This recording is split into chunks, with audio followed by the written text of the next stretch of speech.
Hello dear brothers and sister. So welcome to போத்தமிழ் classes. So இப்போ நம்ம பார்க்கக்கூடிய ஒரு தலைப்பு வந்து பார்த்தீங்கன்னா, நம்ம தமிழ் சான்றோர் பற்றிய செய்திகள் அப்படின்ற ஒரு தலைப்பு அழகு 7ல் நம்ம போத்தமிழ் அழகு 7ல் பார்த்துட்டு இருக்கோம். சரியா? அதில் வந்து பார்த்தீங்கன்னா நிறைய என்ன சொல்றது சப் டாபிக்ஸ்லாம் இருக்கு இல்லையா? சப் டாபிக்ஸ்னால் அது தமிழ் அறிஞர்களை பற்றின ஒரு தலைப்புகள்லாம் இருக்கும். கிட்டத்தட்ட ஒரு 13 தலைப்புகள் இருக்கும். அதில் ஒவ்வொரு வகுப்புலையும் நம்ம ஒவ்வொரு வகுப்பில் ஒவ்வொரு டாப்பிக்கை நம்ம அடுத்தடுத்து பார்த்துட்டு வரோம். ஸோ அதில் வந்து பார்த்தீங்கன்னா இப்போ நம்ம பார்க்கக்கூடிய தலைப்பு ராமலிங்கனார் நாமக்கல் கவிஞர். ஸோ இவருடைய சிறப்பு செய்திகள் என்ன, எக்ஸாம் பாயிண்ட் ஆஃப் வியூ எதெல்லாம் நம்ம படிக்கணும் அப்படின்றத அழகாக பார்க்கலாம். ஸோ நல்லா சரியா ஃபோக்கஸ் பண்ணி இந்த கிளாஸை பாருங்க, பார்த்துடலாம். சரியா? ரொம்ப ஈஸியானதான். ஸோ ஒரு இன்ட்ரெஸ்டிங்காகவும் இருக்கும், எல்லாம் முக்கியமான என்ன நல்ல கவிதைகள்லாம் இருக்கும், பார்க்கலாம். ஓகேவா? ஸோ பாருங்க, இவருடைய இயற்பெயர் என்னது? ராமலிங்கம் பிள்ளை. ஓகேவா? ராமலிங்கம் பிள்ளை. இவர் பிறந்த ஊர் மோகனூர், நாமக்கல் மாவட்டம். ஸோ நாமக்கல் கவிஞர், நாமக்கல் மாவட்டம். ஓகேவா? ஸோ நாமக்கல் கவிஞர், அதனால தான் பேர் பெற்றார். ஓகேவா? காலம் பாருங்க, 1888 அக்டோபர் 19 பிறந்திருப்பாரு. 1972 ஆகஸ்ட் 24 இறந்திருப்பார். சரியா? இவருடைய பெற்றோர் வந்து பார்த்தீங்கன்னா தந்தை வெங்கடராமன், அம்மா அம்மணி அம்மாள். ஓகேவா? இவங்களுக்கு வளர்ப்பு தாயும் இருக்காங்க, பதுலா பீவி. ஓகேவா? பதுலா பீவி இவங்களுடைய வளர்ப்பு தாய். ஓகேவா? ஸோ காந்தியத்தை பின்பற்றியவர், நல்லா பாருங்க, காந்தியத்தை பின்பற்றியவர், விடுதலை போராட்ட வீரர், சிறந்த ஓவியரும் கூட. இது ஸ்டேட்மெண்ட் அது மாதிரிலாம் கொஸ்டின் கேட்கலாம். எப்படி டிகேசி கொஸ்டின் கேட்டாங்க போன குரூப் 4ல் அந்த மாதிரி. ஓகேவா? ஸோ அடுத்து பாருங்க, 1930 உப்பு சத்தியாகிரகத்தில் பங்கேற்று மற்றும் சிறைக்கும் போயிருப்பார். ஓகேவா? ஸோ தமிழகத்தின் முதல் அரசவை புலவர் இவர் தான். தமிழகத்துடைய முதல் அரசவை புலவர் இவர் தான். ஓகேவா? எப்போ? ராஜாஜி பீரியட்ல, ஆண்டு 1942. ஓகேவா? 1942 இருந்த கவர்மெண்ட்ல அப்போ தமிழகத்துடைய அரசவை கவிஞராக இருந்தவர், தமிழகத்துடைய முதல் அரசவை கவிஞராக ஆனவர் நம்ம ராமலிங்கனார் அவர்கள், நாமக்கல் கவிஞர் அவர்கள். ஓகேவா? பாரதியாரையும் காந்தியையும் போற்றியவர். பாரதியாரையும் ரொம்ப பிடிக்கும், ஏன்னா பாரதி சார்ந்த பின்னாடி ஒரு கவிதை இருக்கு, அவரை போற்றி சொல்ற மாதிரி ஒரு கவிதை இருக்கு, பார்க்கலாம். ஓகேவா? காந்தியத்தையும் போற்றியவர். அடுத்து பாருங்க, தமிழகத்தின் சட்டமன்ற மேலவை உறுப்பினராக, நல்லா பாருங்க, சட்டமன்ற மேலவை உறுப்பினராக, ஸ்டேட்மெண்ட்ல கரெக்டாக. சரியா? மேலவையா கீழவையான்றதை பார்த்துக்கணும். சரியா? பத்மபூஷன் விருதையும் பெற்றிருக்காரு. இவரது கவிதைகளை தொகுத்து வெளியிட்டவர் உலகநாதன். ஓகேவா? ரொம்ப இம்பார்ட்டன்ட், இதுவும் கொஸ்டின் கேட்கலாம். ஓகேவா? நாமக்கல் கவிஞர் ராமலிங்கனார் உடைய கவிதைகளை தொகுத்து வெளியிட்டவர் யார்? உலகநாதன். ஓகேவா? உலகநாதன்றது நம்ம சிலபஸ்ல இல்லாத ஒரு பேர், இருந்தாலும் அவரை பற்றின டாபிக் வரும்போது உலகநாதன் நம்ம படிச்சு வச்சுக்கணும், கவிதைகளை தொகுத்தவன்றது தெரிஞ்சு வச்சுக்கணும். ஓகேவா? அதே போல இன்னொரு முக்கியமான விஷயம், இவரது கவிதை தொகுப்புகள் யாருடையது? ராமலிங்கனாருடைய கவிதை தொகுப்புகளை பார்க்கும்போது அந்த கவிதை தொகுப்புகளுடைய தலைப்புகள் இருக்கும் இல்லையா, அந்த தலைப்புகளை பற்றி பாருங்க. அனைத்துமே இந்த கவிதை தொகுப்புகள் அனைத்துமே மலர் என நிறைவு பெறும் பெயர் பெற்றது. மலர் மலர் மலர் அப்படின்ட்டு நிறைவு பெறும். அதுக்கு எக்ஸாம்பிள் நம்ம பார்ப்போம். சமுதாய மலர் சொல்லிட்டு ஒரு தலைப்பில் ஒரு கவிதையை கொடுத்துருப்பாங்க. ஓகேவா? ஸோ அப்போ தொகுப்பு நூல்கள், கவிதை தொகுப்புகள் எல்லாமே மலர் மலர் என்ற ஒரு தலைப்பை அடிப்படையாக கொண்டு இருக்கும். ஓகேவா? அடுத்து பாருங்க, இவர் வரைந்த முதல் ஓவியம், ஏன்னா சிறந்த ஓவியர்ன்றதையும் பார்த்தோம். இவர் வரைந்த முதல் ஓவியம் யார் முதல்ல வரைந்திருக்கார் அப்படின்னா, ராமகிருஷ்ண பரமஹம்சர் தான் முதல்ல வரைந்திருப்பார். ஓகேவா? ஸோ இது ரொம்ப இம்பார்ட்டன்ட், இதை பற்றி கொஸ்டினும் கேட்டிருக்காங்க. இவருடைய நினைவில்லம் நாமக்கல்ல அமைஞ்சிருக்கு, ஏன்னா நாமல் மாவட்டத்தை சார்ந்தவர், அவருடைய சொந்த மாவட்டத்தில் நினைவு இல்லமும் அமைச்சிருக்காங்க. அடுத்து பாருங்க, இவருடைய சிறப்பு பெயர் ராமலிங்கனாருக்கு நாமக்கல் கவிஞர்ன்ற ஒரு பேர் இருக்கு, அது நமக்கு தெரியும். இது இல்லாமல் பாருங்க, நாமக்கல் கவிஞர், காந்திய கவிஞர், காந்தியத்தை பின்பற்றிய காந்திய கவிஞர், காங்கிரஸ் கவிஞர், ஆஸ்தான புலவர், இதெல்லாம் இவருடைய சிறப்பு பெயர்கள். ஓகேவா? அடுத்து பாருங்க, இவர் நடத்தின ஒரு இதழ்னு பார்க்கும்போது லோகமித்ரன். ஸோ கோவிந்தராசர் என்பவருடன் சேர்ந்து லோகமித்ரன் என்ற இதழை நடத்தியிருக்காரு. ஓகேவா? அப்போ ராமலிங்கனார் அப்படின்னாவே எந்த இதழ் ஞாபகம் வந்துடணும்? லோகமித்ரன் அப்படின்னு சொல்லக்கூடிய இதழ் ஞாபகம் வந்துடணும். ஓகேவா? அடுத்து இவர் இயற்றிய நூல்கள், பார்க்கும்போது பெரும்பாலான நூல்கள் ரொம்ப ரொம்ப இம்பார்ட்டன்ட். ஸோ பார்த்துக்கோங்க. அதில் மலைக்கல்லன் ரொம்ப இம்பார்ட்டன்ட், இது ஒரு புதினம். அடுத்து என் கதை, இவருடைய சுயசரிதை, பயோகிராஃபி. அடுத்து பாருங்க, சங்கொலியும் ரொம்ப இம்பார்ட்டன்ட், தமிழன் இதயம், தமிழ் தேர், கவிதாஞ்சலி ரொம்ப இம்பார்ட்டன்ட், தேமதுர தமிழோசை, இதுவும் இம்பார்ட்டன்ட். ஓகேவா? அடுத்து பிரார்த்தனை.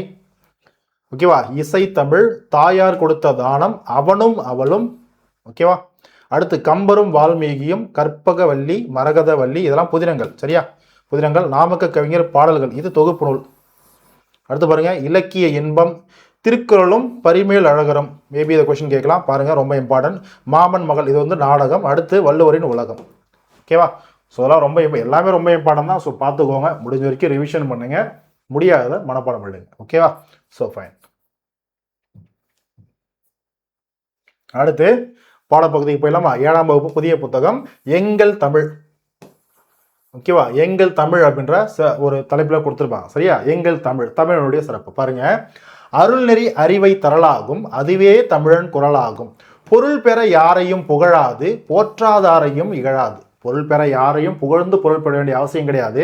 யாரையாவது நம்மளுக்கு புகழ்ந்து பேசலன்னா அதுக்காக அவங்களை கேவலமா பேச வேண்டிய அவசியமும் இருக்காதுன்னு சொல்றாரு. ஓகேவா? கொல்லா விரதம் குறியாக, கொள்கை பொய்யா நெறியாக. ஓகேவா? எல்லா மனிதரும் இன்புறவி, எல்லா மனிதரும் இன்புறவி, என்றும் இசை தீரும் அன்பரமே. அன்பும் அறமும் ஊக்கிவிடும், அன்பையும் அறத்தையும் நம்மளுக்கு ஊக்கிவிடும், அச்சம் என்பதை போக்கிவிடும், இன்பம் பொழிகிற வானொலியாம் எங்கள் தமிழ் எனும் தேன்மொழியாம். ஓகேவா? ஸோ தமிழனுடைய சிறப்பு சொல்றது. ஸோ சொல்லும் பொருளும் பாருங்க. ஊக்கிவிடும் அப்படின்னா ஊக்கப்படுத்தும், குறினா நம்முடைய குறிக்கோள். ஓகேவா? ஸோ கொல்லா விரதம் குறியாக, அதான் குறிக்கோள்னு அர்த்தம். விரதம்னா அது நோன்பு, பொழிகிற அப்படின்னா தருகிறன்னு அர்த்தம். ஓகேவா? ஸோ இதான் பொருள்படுது. பார்த்தாச்சா?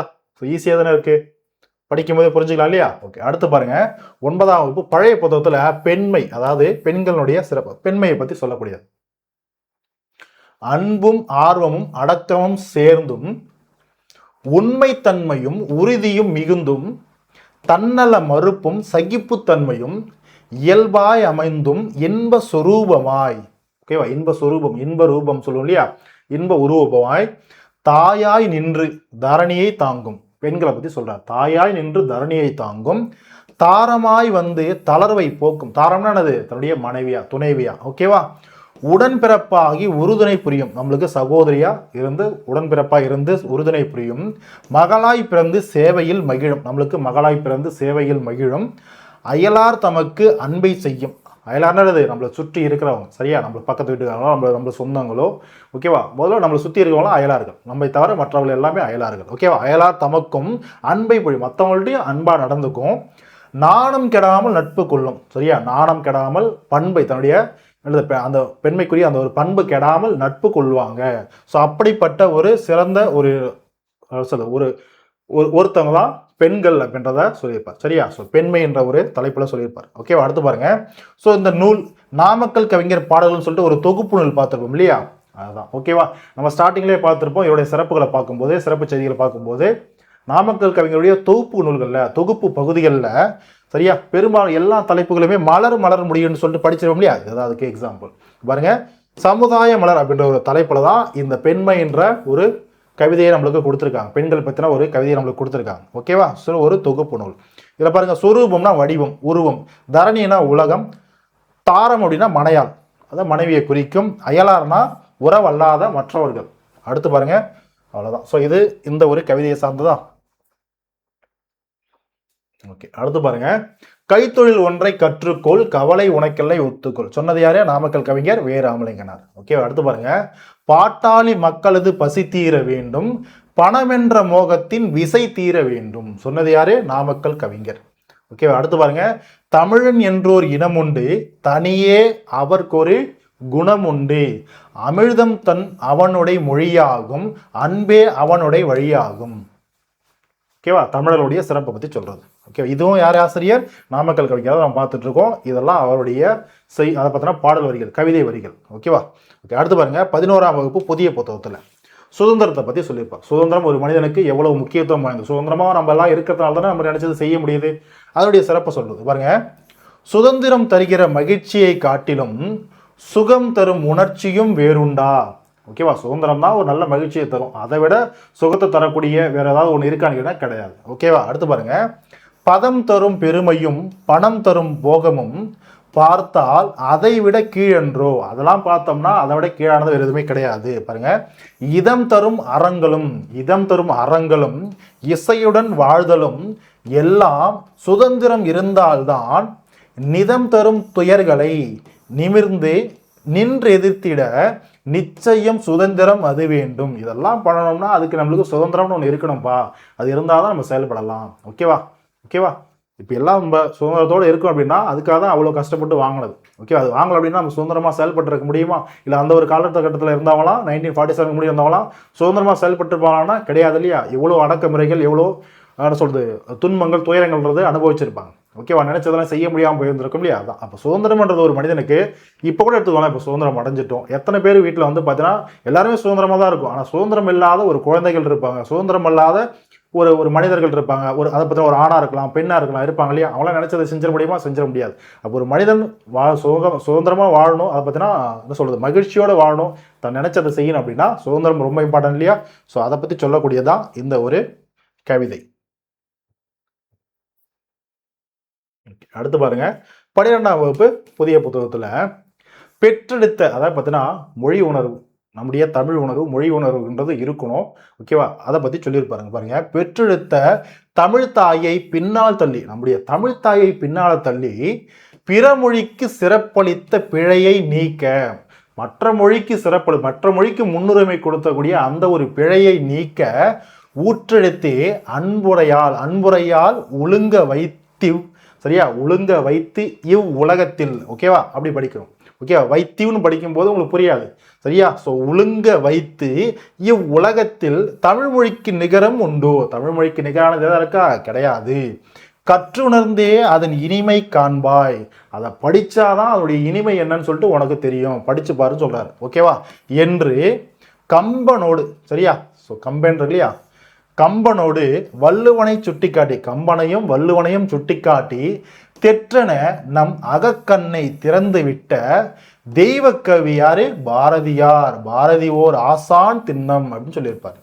ஓகே, நம்ம சொன்னோம் இல்லையா ஸ்டார்டிங்லேயே சிறப்பு செய்தியில் பார்க்கும்போது பாரதியார் மீது பற்று கொண்டவர், காந்தியத்தை பின்பற்றி பார்த்தோம் இல்லையா. ஸோ பாரதியார் பற்றி ஒரு கவிதை, அவருடைய சிறப்பு சொல்ற மாதிரி நாமக்கல் கவிஞருடைய ஒரு கவிதை. ஓகேவா, ஓகே. அடுத்து பாருங்க, மேலும் சில கவிதை வரிகள். இதை வந்து பார்த்தோன்னா அவுட் ஆஃப் சோர்ஸ்ன்ற மாதிரி பார்க்கலாமா. ஸோ கத்தியின்றி ரத்தமின்றி, இதுவும் ஸ்கூல் புக்ஸில் இருக்கக்கூடியது தான். கத்தியின்றி ரத்தமின்றி ரத்தமின்றி யுத்தம் ஒன்று வருகிறது, சத்தியத்தின் நித்தியத்தை நம்பும் யாரும் சேருவீர். ஓகேவா, கண்டதில்லை கேட்டதில்லை சண்டை இந்த மாதிரி பண்டு செய்த புண்ணியம்தான் பலித்ததே நாம் பார்த்திட அப்படின்னு சொல்லக்கூடிய இந்த ஒரு கவிதை யாருடையது? நாமக்கல் கவிஞருடையது. இன்னும் நிறைய பாடல் வரிகள் இருக்கும். ஸோ இவ்வளோதான், இது மட்டும் இது தெரிஞ்சுருங்க, இந்த அளவு தெரிஞ்சிருங்க போதும். ஓகேவா, அடுத்து பாருங்க, காந்தியும் நம் உடைமை, அதை காப்பது நம் கடமை, சொன்னது நாமக்கல் கவிஞர். அடுத்து பாருங்க, தமிழன் என்று சொல்லடா தலை நிமிர்ந்து நின்றடா, சொன்னது யாரு? நாமக்கல் கவிஞர் வேராமலிங்கனார். ஓகேவா, காந்தியை மறவாதே என்றும் சாந்தியை இழக்காதே, சொன்னது யாரு? நாமக்கல் கவிஞர் வேராமலிங்கனார். ஓகேவா, அடுத்து பாருங்க, உழவு தொழில், உழவு தொழில்தான் உணவு தரும், உடையும் அதனால் அணிய வரும், பழகும் மற்றுள்ள தொழில் யாவும் பயிர் தொழில் இன்றேல் விழலாகும். விழலானது வீணா போறதுன்னு அர்த்தம். ஓகேவா, அப்போ எல்லாருக்கும் உழவு தொழில் தான் முதன்மையானது. இந்த உழவு தொழில் ஒன்று இல்லை அப்படின்னா அந்த உலகத்தில் எதுவுமே கிடையாது என்று சொல்றது தான் இந்த ஒரு கவிதை. சரியா, உழவு தொழிலுக்கு ஒரு சிறப்பு சொல்ற மாதிரி கவிதை. இதை சொன்னது யாரு? இந்த வரிகள் எது கொடுத்து யாரு சொன்னதுன்னு கேட்டாலும் நாமக்கல் கவிஞர் ஞாபகம் வந்துடணும். சரியா, அடுத்து பாருங்க, தங்கமும் வெள்ளியும் இருந்தாலும், தங்கம் வெள்ளியும் இருந்தாலும் தானியம் ஒன்றே விருந்தாகும், இங்கு இதன் உண்மையை உணர்ந்திடுவோம், ஏத்தொழில் மிகுந்திட துணிந்திடுவோம். ஓகேவா, ஸோ இதெல்லாம் வேளாண்மை. பாருங்க, உழவு தொழில் வேளாண்மைக்கான ஒரு சிறப்பு கவிதைகளை நம்ம பார்க்குறோம்.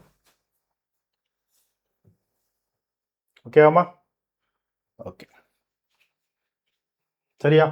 ஸோ நாமக்கல் கவிஞர் ராமலிங்கனார் அவரை பற்றின சிறப்பு செய்திகளை பார்த்தோம். எக்ஸாம் பாயிண்ட் ஆஃப்ல பார்த்தாச்சு. ஸோ எக்ஸாம் சொல்லுது நியூ புக் ஆகட்டும் ஓல்டு புக் ஆகட்டும், பொதுவாக எக்ஸாம் பாயிண்ட் ஆஃப்ல இருக்கக்கூடிய பகுதிகளை அழகாக பார்த்து முடியாது. Syllabus wise, so syllabus wise பார்த்தீங்கன்னா கிட்டத்தட்ட நிறைய டாபிக் எல்லாமே பார்த்து முடிச்சிடும். இன்னும் ஒரு டாபிக் தான் பெண்டிங் இருக்குது, அது நம்ம அடுத்த ஒரு டாப்பிக்காக நம்ம பார்த்துருவோம். சரியா, ஸோ இது வரைக்கும் படித்ததை நல்லா நிறைய ரிவிஷன் பண்ணுங்கள், டெஸ்ட் போட்டு பாருங்கள், திரும்ப ரிவிஷன் பண்ணுங்கள். எக்ஸாம் டைமில் உட்காந்து நம்ம பண்ணிட்டு இருக்கக்கூடாது, முடிஞ்ச வரைக்கும் இப்போ ரிவிஷன் பண்ணி டெஸ்ட் போட்டு பார்த்துரும். எக்ஸாம் அப்போ எந்த ஒரு தடையும் இல்லாமல் மனக்குழப்பம் இல்லாமல் போய் எக்ஸாம் எழுதும். சரியா, ஓகே. அடுத்து நம்ம பார்க்கக்கூடிய ஒரு தலைப்பு வேலு நாச்சியார். ஓகேவா, வேலு நாச்சியாரை பற்றி நம்ம பார்க்கலாம். ஸோ அது அடுத்த ஒரு வகுப்பில் அடுத்த ஒரு கிளாஸில் நம்ம பார்க்கலாம். சரியா, ஸோ தேங்க்யூம்மா, தேங்க்யூ.